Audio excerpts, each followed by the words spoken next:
The winter's night was bitterly cold and the sound soldiers' boots tang out on the stone battlements of Elsinore Castle in Denmark. Both of the soldiers on watch, Marcellus and Bernardo, were afraid.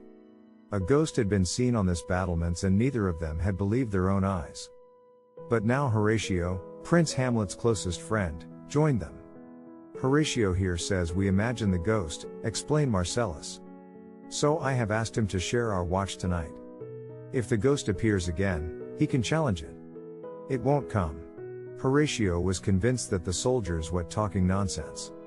Wait a minute, said Marcellus, surely that's. His voice faded away in terror as a figure in armor began to walk across the battlements. It's the ghost of the dead king, whispered Bernardo. Hamlet, crown prince of Denmark, was in despair. His much-loved father had died from a poisonous snake bite. Then his mother, Queen Gertrude, had married his father's brother, Claudius, less than a month after the funeral. Hamlet was very suspicious. Why are you still so upset? King Claudius asked him. Don't you think it's time you stopped wearing black? Queen Gertrude pleaded. Hamlet was beginning to make her feel uneasy. Hamlet couldn't bear to listen to either of them and turned away in disgust. Alone and miserable, Hamlet muttered bitterly, I wish I could kill myself. My father was such a wonderful man. And Claudius is the opposite. How could my mother have recovered from the king's death so quickly? My heart is breaking and I have to hold my tongue. Accompanied by Horatio, the two soldiers went nervously to Hamlet. They were both afraid that moody Prince would be angry with them, but knew that he should be told about the ghost. Horatio did the talking. Marcellus and Bernardo saw an armed figure walking on the battlements. They thought he looked like your father. Last night I joined them. I definitely saw the ghost of the dead king. Did you speak to it? Asked Hamlet, wide-eyed. Yes, said Horatio. But dawn was breaking and a cock crowed. The ghost immediately vanished. I'll join you tonight. And if my father's ghost appears, I'll talk to him. Hamlet was deeply worried. His father's ghost. Something's was terribly wrong if the old king's spirit was not at rest. That night, Prince Hamlet joined Marcellus and Horatio on the battlements.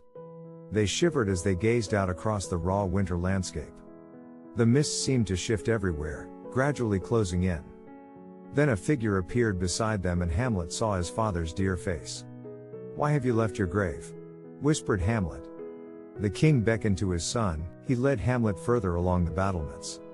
If you ever loved me, said the ghost, you must avenge my murder. Murder? With a pounding heart, Hamlet listened as all his suspicions were confirmed. I was sleeping in the garden when Claudius crept up and poured poison into my ears. He murdered me and took my crown and then my wife. Hamlet continued to listen with mounting anger as his father told of his agony about Claudius's betrayal. But whatever you do to Claudius, you must never harm the queen, insisted he ghost.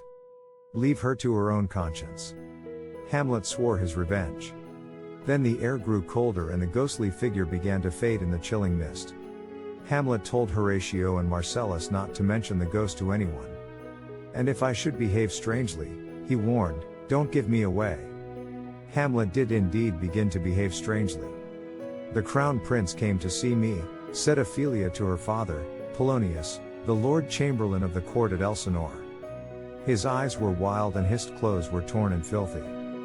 He stared at me and then went away again without speaking.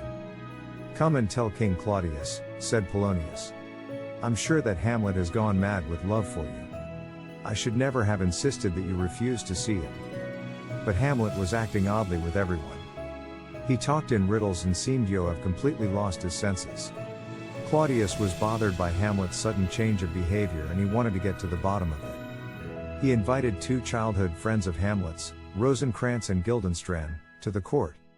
We're worried that Hamlet is troubled by something much bigger than his father's death, Claudius told them.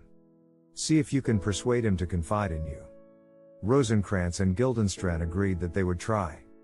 They were quite willing to betray Hamlet if it would please the king. Just then Polonius bustled importantly into the room. He was certain that he knew what was wrong with Hamlet. Claudius was not convinced, but Polonius had come up with a plan to see whether Hamlet's love for Ophelia had caused his madness. Ophelia can meet him by chance, Polonius told the king.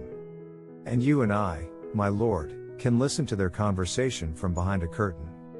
Then we'll soon understand how Hamlet thinks. P. When Rosencrantz and Guildenstern were brought to Hamlet, he was immediately suspicious of them. "Why have you come to Elsinore?" he asked them. "To visit you, of course," lied Rosencrantz. "Tell me the truth," Hamlet insisted. "My uncle sent for you, didn't he?" Uneasily, Guildenstern admitted that Hamlet was right. But he tried to distract the prince by telling him that a group of actors were coming to court. Hamlet's face lit up, and a plan began to form in his mind.